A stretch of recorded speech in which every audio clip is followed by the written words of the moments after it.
Hi friends, இன்னைக்கு அல்வா தான் செய்ய போகிறேன். அதுக்கு 1 கப் அளவுக்கு ரவை கூட 2 கப் அளவுக்கு தண்ணி சேர்த்து 1 மணி நேரம் ஊற வச்சு அதுலேருந்து பால் எடுத்து வச்சுருக்கேன்.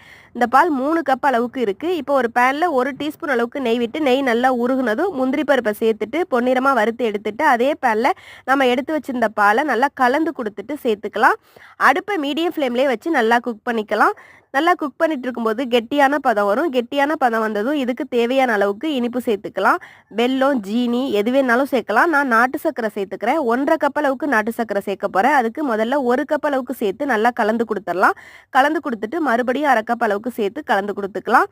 2 டேபிள் ஸ்பூன் அளவுக்கு நெய்யையும் சேர்த்து நல்லா கலந்து கொடுத்துக்கலாம். இப்போ பேனில் ஒட்டாமல் அல்வா திரண்டு வரும் பாருங்கள்.